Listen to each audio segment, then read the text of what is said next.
আসসালামু আলাইকুম এভরিওয়ান। আশানা বিশ্বাস প্রত্যেকে অনেক বেশি ভালো আছেন। আমি অনেক বেশি ভালো আছি আলহামদুলিল্লাহ। বর্তমান সময়ে গুরুত্বপূর্ণ তথ্য এবং খনিজ তেলের মূল্যমান ব্যবসায়ীকে মাপকাঠিতে প্রায় সমান। বলা হয়ে থাকে তথ্যই সম্পদ। তাই গুরুত্বপূর্ণ তথ্য নষ্ট হওয়া বা হারিয়ে যাওয়ার ঝুঁকিও বেড়েছে কয়েক গুণ। হ্যাকারদের আক্রমণ এবং ভাইরাস ছড়িয়ে তথ্য ধ্বংস করার ঘটনা অহরহ ঘটছে।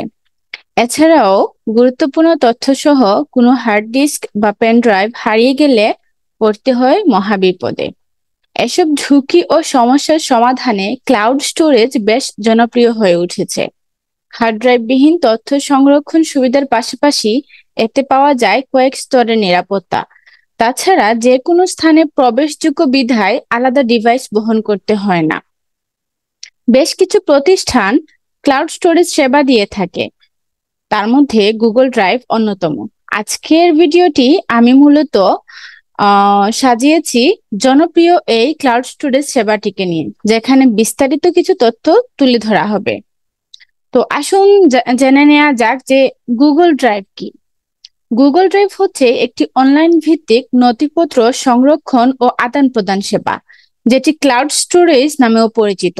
প্রচলিত হার্ড ডিস্ক বা মেমোরি ড্রাইভের পরিবর্তে গুগল ড্রাইভে ভার্চুয়াল ভাবে নথিপত্র সংরক্ষিত রাখা হয়।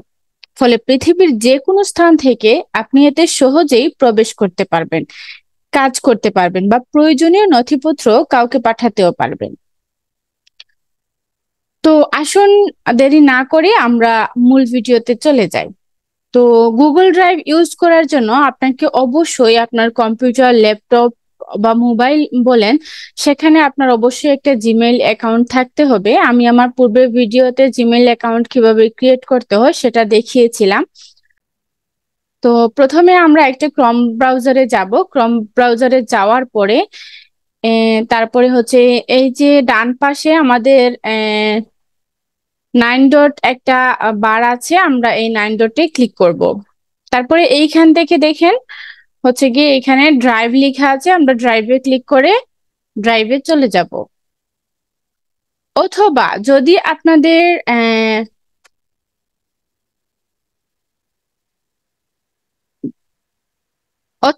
যদি আপনাদের কোনো জিমেল অ্যাকাউন্ট অ্যাড করা না থাকে, সেক্ষেত্রে আপনার নতুন একটা ট্যাবে যাবেন, সেখানে গিয়ে গুগল ড্রাইভ লিখে সার্চ করবেন।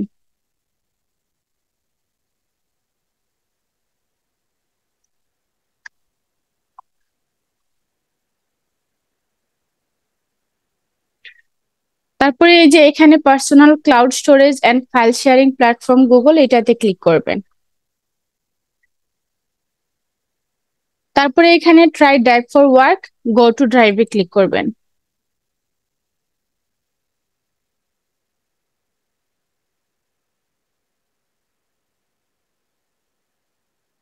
তো আমাকে সরাসরি এরকম একটা ইন্টারফেসে নিয়ে আসছে, আপনাদের বেলায় সেরকম আসবে না, কারণ হচ্ছে গিয়ে আমার জিমেইল অ্যাকাউন্টটা এখানে লগ ইন করা আছে। তো আপনাদের ক্ষেত্রে এখানে জিমেইল অ্যাকাউন্ট লগ ইন করার কথা বলবে। তো অবশ্যই আপনারা সেটা করে নিতে পারবেন। তো আমাদের গুগল গুগল ড্রাইভে কিন্তু অনেকগুলা কাজ থাকে, এখানে হচ্ছে গিয়ে অনেকগুলা অপশন আছে। আমি প্রথমে আপনাদেরকে অপশনগুলা বলে দিই কি কি আছে। প্রথমে হচ্ছে নিউ। এই নিউতে ক্লিক করলে হচ্ছে গিয়ে আমরা নতুন একটা ফোল্ডার ক্রিয়েট করতে পারবো, তারপরে ফাইল আপলোড করতে পারবো, তারপরে হচ্ছে ফোল্ডার আপলোড করতে পারবো। এখান থেকে আমরা গুগল ডক্সে কাজ করতে পারবো, গুগল শিটসে কাজ করতে পারবো, গুগল স্লাইডসে কাজ করতে পারবো। এখান থেকে আমরা গুগল ফর্মস ক্রিয়েট করতে পারবো। তারপরে এখানে মোর অপশন আছে, মোর অপশন থেকে আমাদেরগুলা অনেকগুলা অ্যাপস দেখাচ্ছে। এখানে আমরা গুগল ড্রয়িংস করতে পারবো, গুগল মাই ম্যাপসে চেক করতে পারবো, গুগল সাইটসে যেতে পারবো, দেন গুগল অ্যাপ স্ক্রিপ্ট লিখতে পারবো। তো এইরকম গুগল জ্যামবোর্ড আছে। তো এরকম অনেকগুলো অপশন এখান থেকে আমরা প্লাস অপশনে ক্লিক, নিউ অপশনে ক্লিক করলে আমরা অনেকগুলা পাবো। তারপরে হচ্ছে কি এখানে হোম, যেই আমরা যেই ইয়েতে আছি, আমরা যেই পেজে আছি এটাকে হোম পেজ বলা হচ্ছে, আমরা এখন হোম পেজে আছি। তো আমি যেহেতু পূর্বেও অনেকগুলা ডক্স এখানে রেখেছি, আমার অনেক ডকুমেন্টস আছে যেগুলো আমি এখানে সংরক্ষণ করে রেখেছি, সেক্ষেত্রে আমার এগুলা দেখাচ্ছে যে আমার আগে যেগুলো আছে। তারপর হচ্ছে এখানে মাই ড্রাইভে ক্লিক করলে হচ্ছে গিয়ে আমি যে আহ ডক্স গুলা ক্রিয়েট করেছি, সেইগুলা যেগুলা রাখছি সেগুলো আমার এইখানে আছে, আমার অ্যাসাইনমেন্ট গুলা এখানে আমি রাখছি।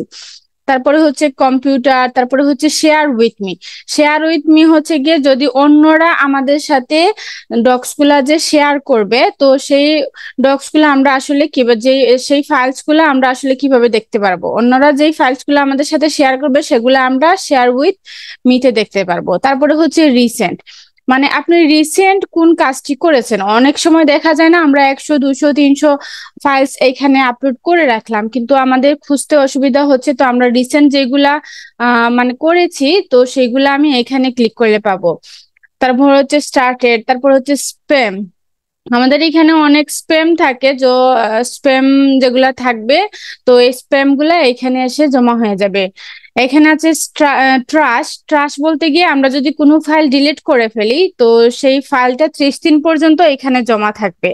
যদি আমরা মনে করি যে আমাদের ফাইলটা আমাদের ডিলিট করে ফেলছি, আমাদের দরকার, তাহলে আমরা 30 দিনের ভেতরে এটাকে আবার রিআপলোড করে দিব, আর না হয় এটা 30 দিন পরে অটোমেটিক্যালি ডিলিট হয়ে যাবে। তো আমি এখন আপনাদেরকে দেখাচ্ছি কিভাবে আসলে নিউ নিউ এ ক্লিক করে আমরা নতুন একটা ফোল্ডার ক্রিয়েট করতে পারি। তো আমি এখানে নিউ ফোল্ডারে ক্লিক করলাম, আমি এখানে একটা নাম দিব, যেহেতু আমি এটা টেস্টের জন্য করতেছি তাহলে আমি এখানে টেস্ট লিখবো। টেস্ট লিখে আমি এখানে ক্রিয়েট করে ফেলবো। টেস্ট লিখে, মানে আপনি যে কোনো ধরনের নাম আপনার মনে রাখার সুবিধার্থে আপনি আপনার ফাইল অনুযায়ী নামটা দিবেন, দিয়ে ক্রিয়েটে ক্লিক করে দিবেন। তো এই যে আমার এখানে আসছে, আমার ফাইলটা এখানে ক্রিয়েট হয়ে গেছে। এখন হচ্ছে কি আমি আমার ফাইলে কিভাবে আপলোড দিব। তো আবার আমি আমার এখান থেকে নিউ এ ক্লিক করব, নিউ এ ক্লিক করার পরে ফাইল আপলোডে ক্লিক করব। দেন এখান থেকে আমি যে কোনো একটা ফাইল এখানে আপলোড করব।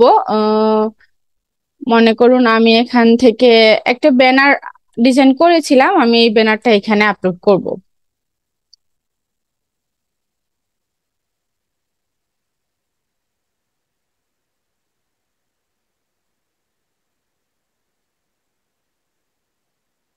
ওকে, এই যে আমার এখানে আমার ক্যানভা ডিজাইনের ভিডিওটা আমার এখানে আপলোড হয়ে গেছে।